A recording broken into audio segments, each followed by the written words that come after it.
Pengertian besaran. Besaran merupakan nilai numerik yang menunjuk jumlah sesuatu. Biasanya dinyatakan dalam kelipatan suatu standar pengukuran dalam ilmu pasti, misalnya panjang, bobot, volume, kecepatan sesaat, kerapatan, gaya, besarnya, tingginya, dan jumlah.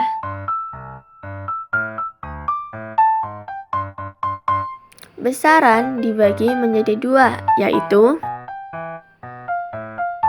besaran pokok. Besaran pokok adalah besaran yang satuannya sudah ditetapkan dan tidak bergantung pada besaran lain. Besaran pokok merupakan dasar untuk mengukur besaran lain yang lebih kompleks. Contohnya sebagai berikut. Ya, contoh besaran pokok. Pertama, ada panjang. Kedua, ada massa satuannya adalah kilogram. Ketiga, ada waktu satuannya adalah second. Keempat, ada arus listrik satuannya ampere. Kelima, ada suhu yang satuannya Kelvin. Keenam, ada intensitas cahaya satuannya adalah candle.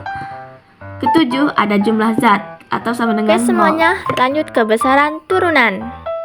Besaran yang diturunkan dari besaran pokok. Besaran turunan memiliki fungsi yang sama dengan besaran pokok, yaitu menghitung sesuatu yang dinyatakan dalam satuan internasional atau SI. Contoh sebagai berikut. Intinya, besaran turunan itu masih ada hubungannya kok sama besaran pokok. Ini dia contoh besaran turunan. Oke, terdapat luas, ada luas. Ini dia simbolnya. Terus ada volume, massa jenis, kecepatan, percepatan, gaya, usaha, daya, tekanan, momentum. Ini dia contohnya. Biasanya besaran turunan itu pakai rumus. Yaudah, ini aku kasih contoh rumus kecepatan. Gimana sih cara ngerjainnya? Jadi awal mula rumus ini gimana? Oke, ini aku kasih tahu.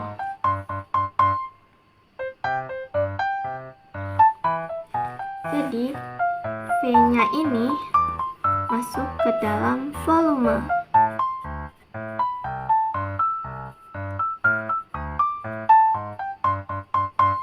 Nah, T-nya ini itu masuk ke besaran pokok, yaitu adalah waktu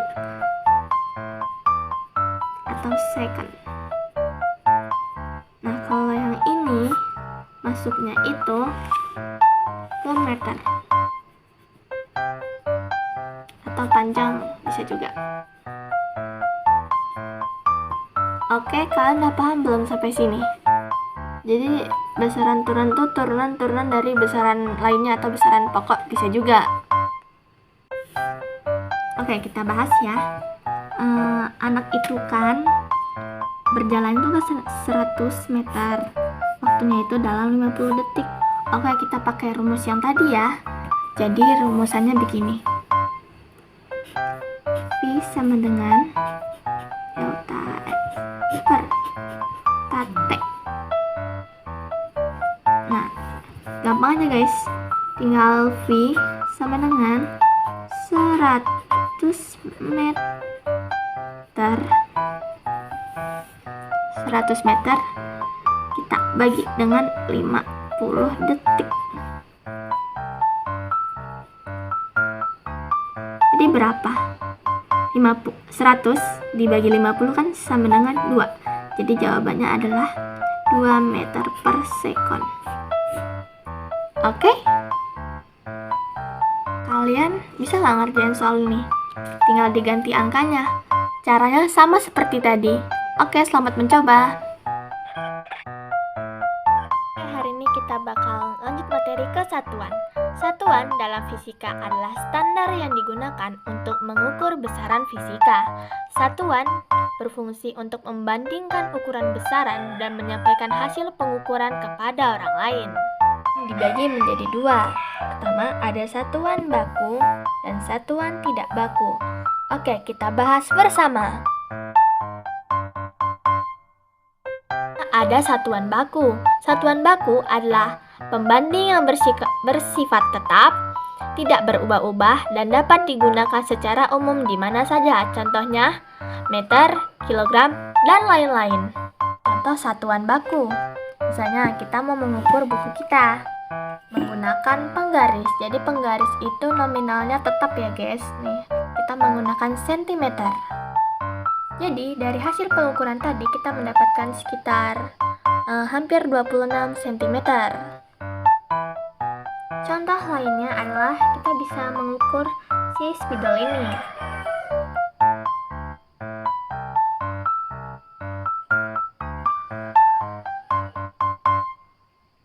Ya sekitar 15 cm. Jadi ukurannya tuh kita tahu pasti berapa sih spidol ini ukurannya.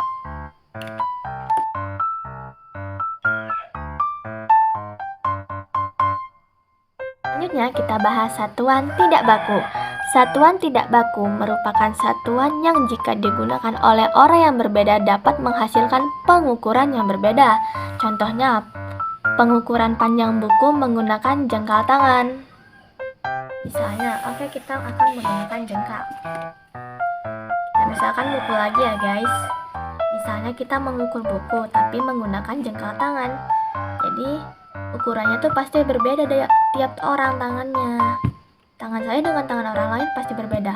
Oke, kita menggunakan jengkal tangan saya. Jadi berapa ukuran buku ini lewat jengkal tangan? Oke, dari sini ya. Set. Set. Set. Ya, sekitar 1 jengkal lebih dikit. Jadi kurang lebih pengukuran tidak baku tuh pakai itu guys. Bisa menggunakan canting. Canting ini kan satuannya tidak baku ya. Jadi saat menakar beras untuk dimasak kita bisa pakai canting. Berapa gram sih per cantingnya? Saya tidak tahu soalnya tiap gelas aja beda-beda ukuran cantingnya. Kurang lebih kayak gitu guys. Jadi kalau nggak kita hitung gramnya kita nggak tahu satu cantingnya itu berapa. Makanya disebut satuan tidak baku. Begitu. Dan itu dia tadi beberapa video yang sudah saya rangkum. Semoga bermanfaat untuk kita semua. Sekian, terima kasih. Jangan lupa subscribe. Oke, bye.